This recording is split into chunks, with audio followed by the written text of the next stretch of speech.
आज के इस वीडियो में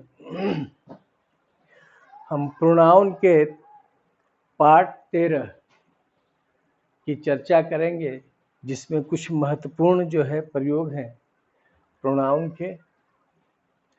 तो पार्ट 13 में पहला बात है, पहला पॉइंट, सच प्लस नाउन के बाद एज का प्रयोग होता है, न कि हु, हुम, विच या दैट का। सच के साथ इसका कोई संबंध नहीं है। हु, हुम, विच या दैट का इसका संबंध एज से है। जैसे he is not such a good boy as we expected, as we expected.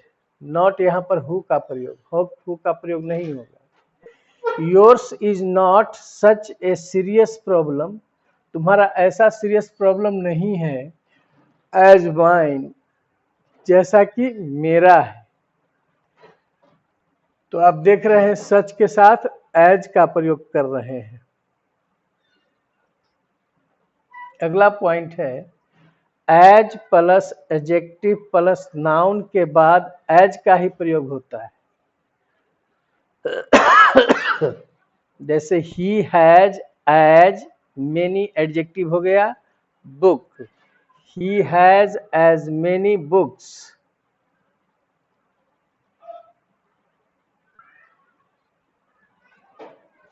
उसके पास उतना ही किताबें हैं, एज आई हैव, जितना कि मेरे पास। She asked as many questions, she asked as many questions as she wanted, उसने मुझसे उतना ही क्वेश्चन पूछा जितना वह चाहती थी। तो देख रहे हैं as plus adjective plus noun के बाद एज का ही प्रयोग होता है। द सेम का प्रयोग किसी personal pronoun he, she, it, them के बदले नहीं किया जाता है। जैसे I gave him a book and he gave the same to Rahul. The same का प्रयोग किसी personal pronoun he, she, it, them के बदले नहीं किया जाता है। तो यहां देखिए, he, I gave him a book and he gave the same to Rahul. तो यहाँ पर द सेम के जगह पर इट लिखेंगे, क्योंकि यह बुक के लिए आ रहा है। तो ऐसे प्रयोग में हम उसके जगह पर वस्तु है तो किसका प्रयोग किया, इट का। अगर व्यक्ति रहता तो यहाँ पर हिम का प्रयोग कर सकते थे।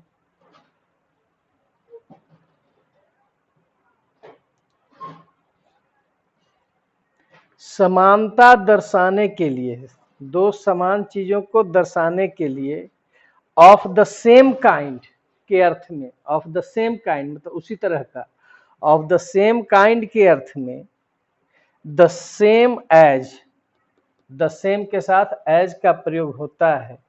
और उस स्थिति में वर्ब भी स्पष्ट रहता है। कब, जब समानता दिखलाना हो। जैसे she has the same fair hair, उसके पास वैसा ही फेयर हेयर है।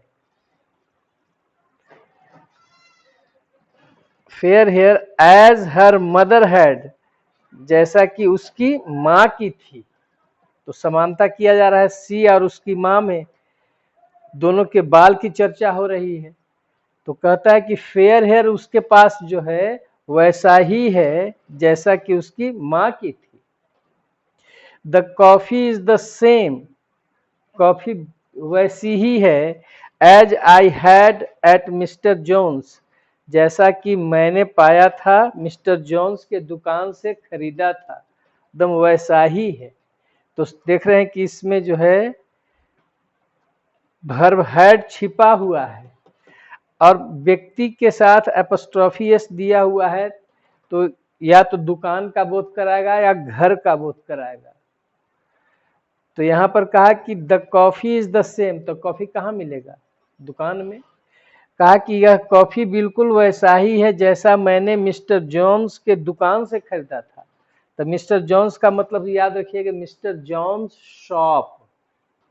अब कहेगा द बार्बर्स, इसका मतलब बार्बर की दुकान। द डॉक्टर्स एपोस्ट्रोफी एस, इसका मतलब द डॉक्टर्स क्लिनिक, उसमें छिपा हुआ रहता है। अगला देखिए, व्हाट का प्रयोग रिलेटिव प्रोनाउन के रूप में सिर्फ वस्तु के लिए किया जाता है। जैसे व्हाट ही सेज, जो वह कहता है। हम बताए हैं कि व्हाट के बाद जब सब्जेक्ट आ जाए तो व्हाट का मतलब हो जाता है कौची, क्या होता है, जो। जब सब्जेक्ट आ जाता है तब, जो वह कहता है सच नहीं है। आई हैव टोल्ड यू, मैंने तुम्हें बता दिया है। व्हाट आई नो, जो मैं जानता हूँ, जो मैं जानता हूँ। यू कैन टेक, तुम ले सकते हो। व्हाट यू लाइक, जो तुम पसंद करते हो। तो व्हाट का प्रयोग रिलेटिव प्रोनाउन के रूप में जो के अर्थ में हो रहा है और सिर्फ वस्तु के लिए वह प्रयुक्त होगा। अगला है व्हाट में एंटीसीडेंट के रूप में दैट, दोज या कोई वस्तु है, सिंगुलर या प्लूरल, द थिंग या थिंग्स, इसका प्रयोग नहीं होगा क्योंकि व्हाट के पहले कोई भी एंटीसीडेंट का प्रयोग नहीं होता है। तो एंटीसीडेंट के बारे में बताए थे, जैसे this is the boy who, तो बॉय को परिभाषित कर रहा है हु, इसलिए यहाँ पर द बॉय जो है एंटीसीडेंट है, किसका, हु का। तो देखिए एग्जाम्पल में, you can take the book, तो द बुक एंटीसीडेंट हो गया। जिसको परिभाषित किया जाता है उसको कहा जाता है एंटीसीडेंट। एंटीसीडेंट।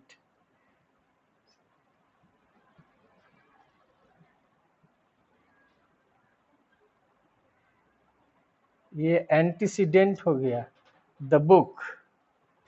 तो you can take the book. What की विच या दैट यू लाइक, तो निश्चित ये एंटीसीडेंट आया है, कोई वस्तु है, तो एंटीसीडेंट के रूप में व्हाट के पहले जो है दैट, दोज, द थिंग या द थिंग्स, इसका प्रयोग नहीं होगा। तो वस्तु है तो विच आएगा या दैट आ सकता है। ठीक है, क्योंकि इसी के पहले एंटीसीडेंट का प्रयोग होगा। क्योंकि वस्तु है तो विच का प्रयोग करेंगे, सभी के लिए दैट आता है तो दैट का प्रयोग करेंगे। अगला प्रयोग देखिए, यदि किसी रिलेटिव प्रोनाउन का प्रयोग ऑब्जेक्टिव केस में हो, किस केस में, ऑब्जेक्टिव केस में हो, तथा डिफाइनिंग हो। डिफाइनिंग का मतलब उसको परिभाषित करे, तो उसमें एंटीसीडेंट के बाद कॉमा नहीं रहता है, यही पहचान है डिफाइनिंग में। और नॉन डिफाइनिंग में कॉमा लगा हुआ रहता है। तो क्या कहता है, यदि किसी रिलेटिव प्रोनाउन का प्रयोग ऑब्जेक्टिव केस में हो तथा डिफाइनिंग हो तो उस रिलेटिव प्रोनाउन को वाक्य से हटाया जा सकता है। जैसे दिस इज द वुमन हुम आई हेल्प्ड, ठीक वाक्य है। आप इसमें से हुम हटा सकते हैं क्योंकि यह ऑब्जेक्ट के लिए आया है। तो वुमन ऑब्जेक्ट है क्योंकि आई हेल्प सब्जेक्ट वर्ब निकला हुआ है, तो I help the woman, I subject, help verb और द वुमन ऑब्जेक्ट है। इसका मतलब ऑब्जेक्ट व्यक्ति होता है, ऑब्जेक्ट के रूप में तो हुम आता है। तो इस स्थिति में आप हुम को हटा सकते हैं। दिस इज द फ्लैट, वस्तु है तो विच आया। मोहन सोल्ड, मोहन ने बेच दिया, तो मोहन सब्जेक्ट है, मोहन ने बेच दिया, मोहन सब्जेक्ट, सोल्ड वर्ब। अब क्या बेचा, द फ्लैट, तो ये ऑब्जेक्ट हो गया। तो यह वस्तु ऑब्जेक्ट के रूप में है, तो ऐसे स्थिति में हम विच को हटा सकते हैं। तो क्या लिख सकते हैं, this is the woman I helped, this is the flat Mohan sold. ठीक है, आगे के प्रयोग में देखें।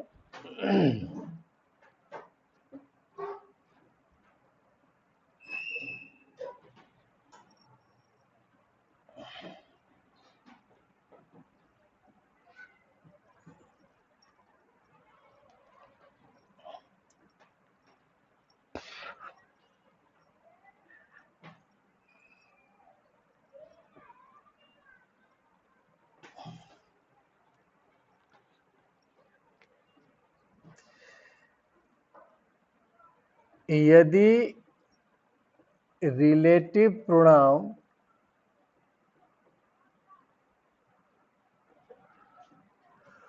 whom या which के पहले प्रीपोजिशन का प्रयोग किया गया हो तब इसे हटाया नहीं जा सकता है।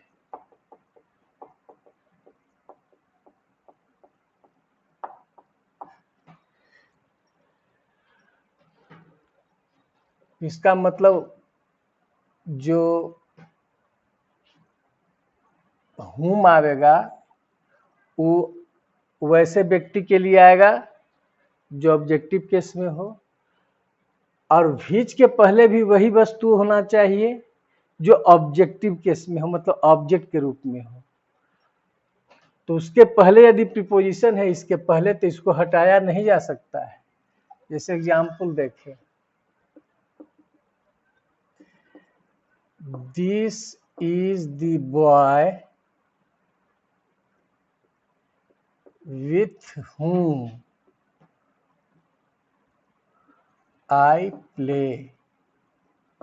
अब ऐसी स्थिति हो गया तो ऐसे नहीं इसको बनाया जा सकता है कि this is the boy with I play, ऐसा प्रयोग गलत हो जाएगा। हाँ, ऐसा कर सकते हैं इसको, this is the boy I play with. हाँ, अगर whom को आप हटाइएगा तो यह विथ आना चाहिए, वर्ब के साथ आ जाना चाहिए। वर्ब के साथ अंतिम में इसको जोड़ेंगे तो स्थिति में हम हटा सकते हैं। अगला प्रयोग देखिए,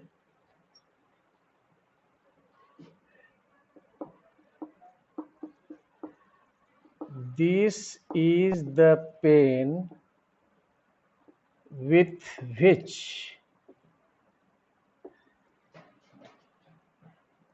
I write। तो यहाँ पर द पेन क्या है, ऑब्जेक्ट के रूप में है। इसमें भी द बॉय क्या था, ऑब्जेक्ट के रूप में था। जैसे I play with the boy, तो ऑब्जेक्ट के रूप में है। यह I write with the pen, object के रूप में है। तो अगर प्रीपोजिशन अगर लगाए हुए हैं पहले, तो आप विथ व्हिच को नहीं हटा सकते हैं। अगर यहाँ पर प्रीपोजिशन लगाएंगे तो व्हिच रहेगा ही। ऐसा नहीं बना सकते हैं कि this is the boy with I right, ऐसा नहीं बना सकते।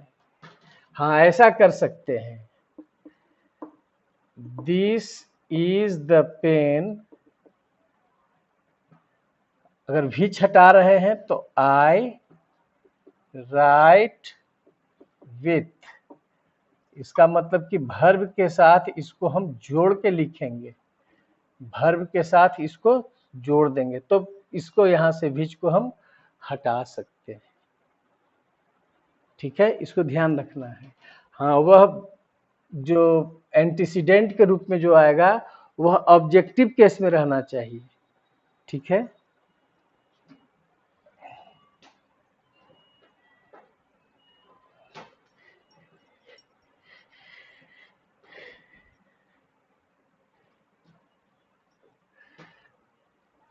अब देखिए, यदि रिलेटिव प्रोनाउन का प्रयोग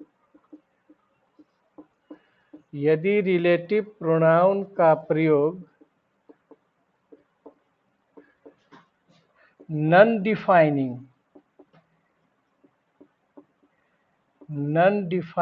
के रूप में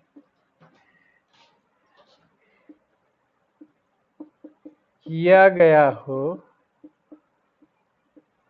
तब इसे हटाया नहीं जा सकता है।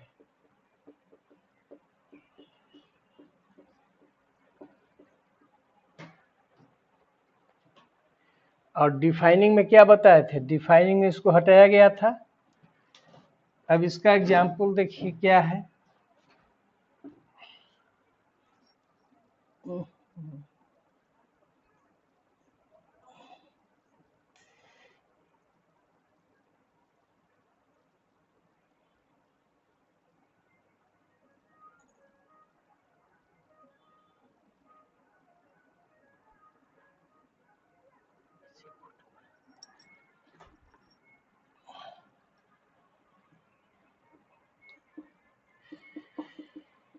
He is a good man, देखिए कॉमा लग गया। तो इसमें बताए थे कि जो नॉन डिफाइनिंग होता है उसमें जो एंटीसीडेंट आते हैं उसके बाद कॉमा आ जाता है।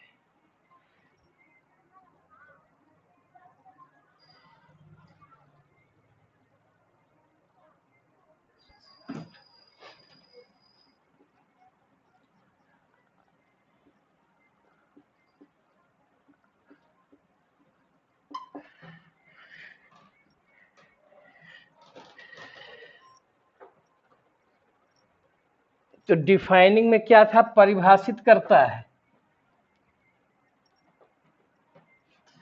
डिफाइनिंग में क्या करता है, परिभाषित करता है।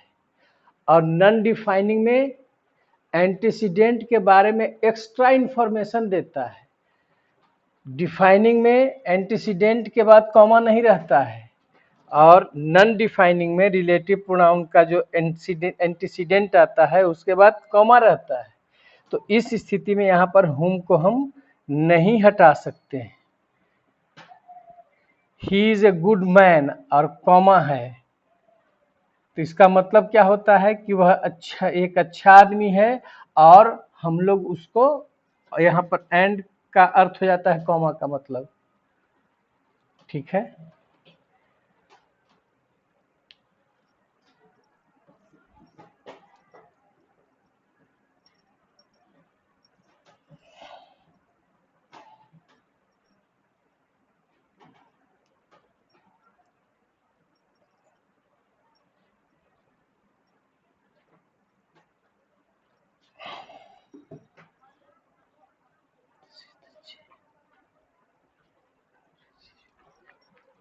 एक और इसमें प्रयोग ले लेते हैं।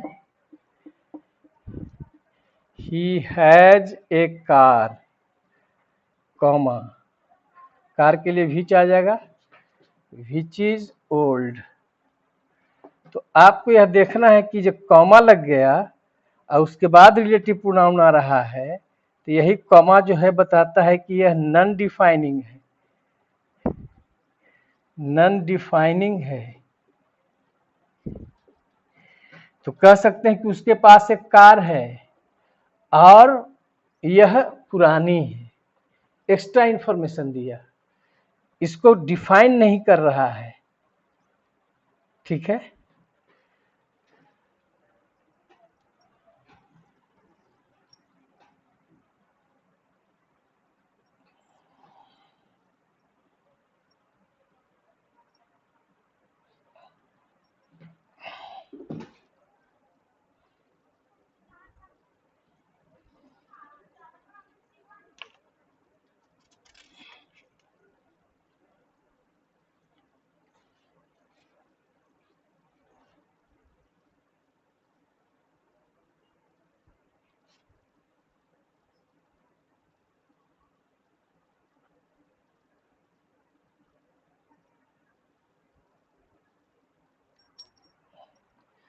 तो यह पार्ट जो है 13 हमने बताया। कुछ महत्वपूर्ण प्रयोग इसमें भी चल रहा है जो हायर लेवल का है, कंपटीशन लेवल का है। तो आप प्रत्येक पार्ट को ध्यान से समझेंगे। यदि कहीं आपको कोई कन्फ्यूजन हो तो मैंने अपना मोबाइल नंबर दे दिया है, व्हाट्सएप पर आप मैसेज कर सकते हैं। धन्यवाद।